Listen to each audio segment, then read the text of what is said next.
Well, Arcturus is considered as our realm. So Arcturus in your sky, it's one of the brightest stars that can be seen with the naked eye. So from a geographic perspective, our realm is within the Bootes, Bootes, Bootes constellation, which is approximately 36 to 37 light years from this quadrant, meaning your solar system.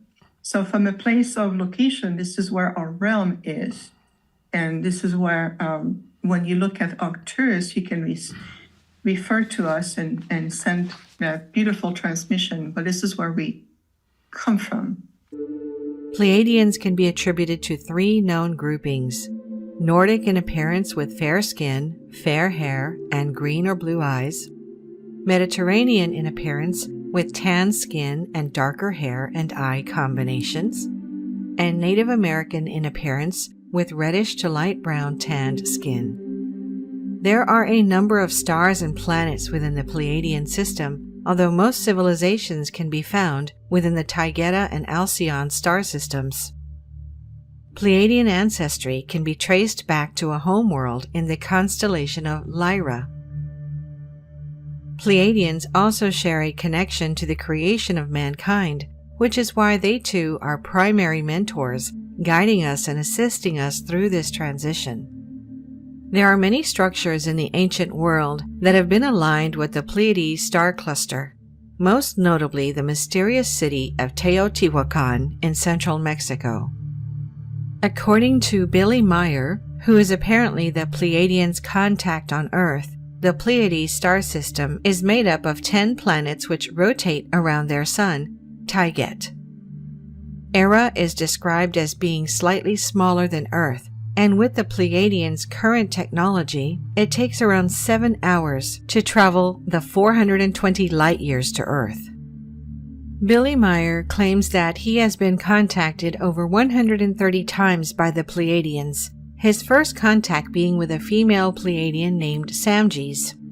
These multiple contacts, he says, occurred between 1976 and 1982, with Billy physically meeting with his Pleiadian contact numerous times, although was initially contacted telepathically.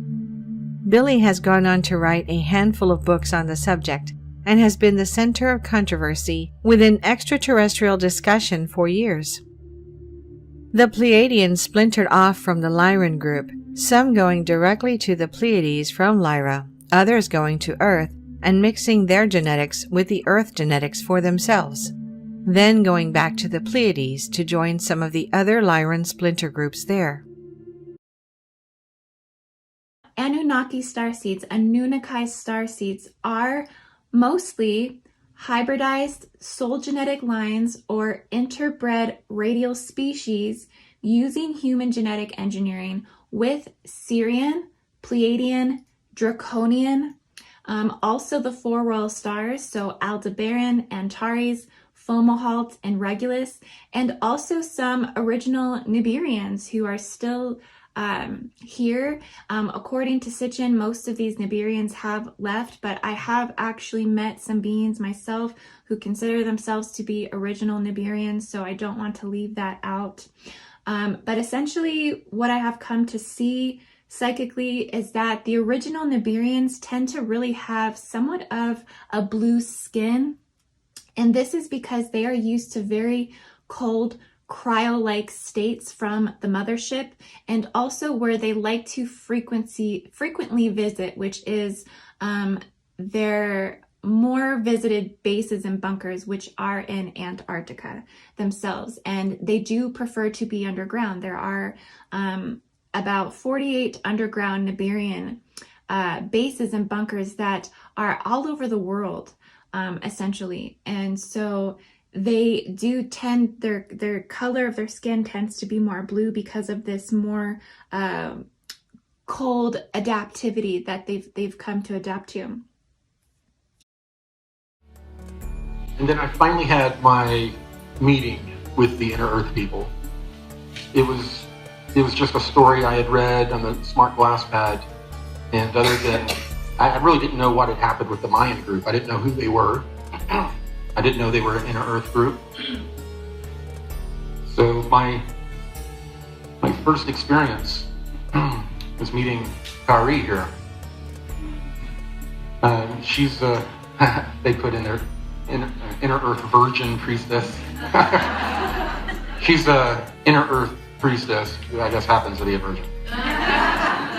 She's over 130 years old. When I interfaced with her, I was able to glean that. And her people, they live much, much longer than that, over 1,000 years. The first time I met, they actually teleported me down there with really no warning. Since then, they started using this ability they have. It's kind of like teleconferencing, but it's all occurring telepathically. And you would appear in this area that David Wilcock dubbed the construct, I guess, from the Matrix. It's the area that's all white, and we'll sit at a table and meet, or have a quick meeting, and then it's over. So sometimes I'm teleported down there, but most often recently it's meetings in what we're calling the construct.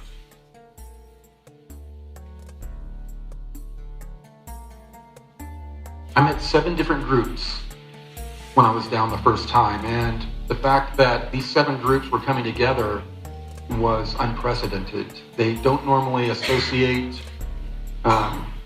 or work together, but a lot had been going on with people from Earth using new scalar type of weapons and striking deep in the Earth to try to get to them. And they were having some issues with some non-human groups that they do battle with from time to time, that things were starting to get hot for them. So they were meeting as sort of an emergency kind of meeting. And the Anshar group had a Saturn symbol that they wore. And depending which group they were, they had a different stone in each area of the amulet. There were some that looked very much like this, that had dark hair. In a completely different group that most of them they had blonde hair or sandy brown hair.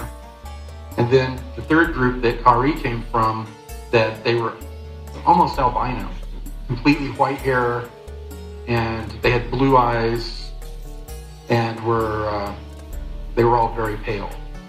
And their eyes are just barely larger than us. Every once in a while you see a person that has just very large eyes and they get your attention, I mean, it's only that mild of a difference.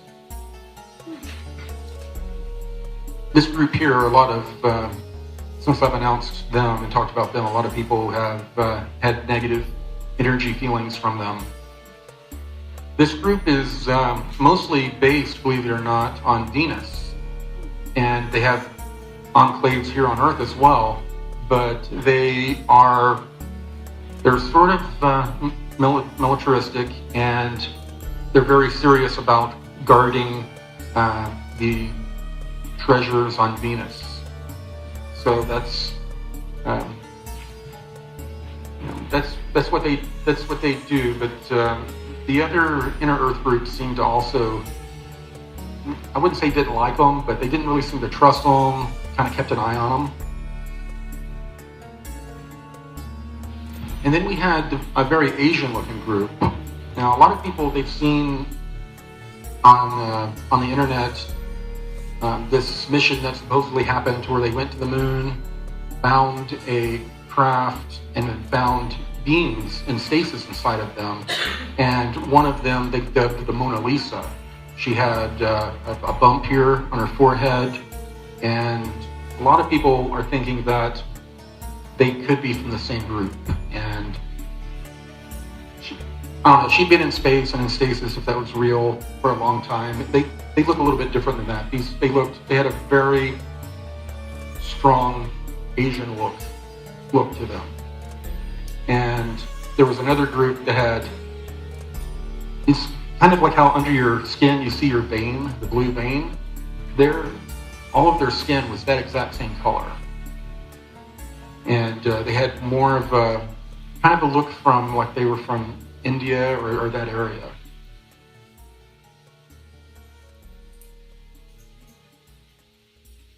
They were all speaking back and forth what I was told was a pre-Akkadian language, very strange, different sounding than what you would hear if you were a linguist. It would stand out very much.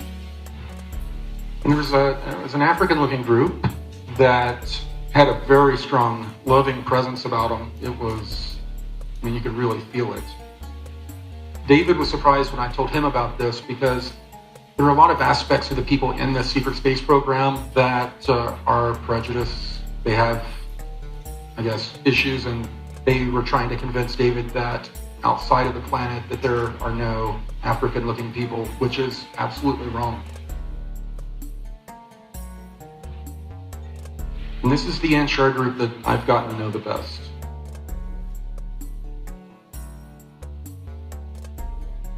Here's the blonde-looking ones. Same amulet. This is the group here that they had a space fleet, or a fleet of spacecraft that are very formidable, that they call the Silver Fleet. And I have no idea if they are associated with the other groups that have a Silver Fleet.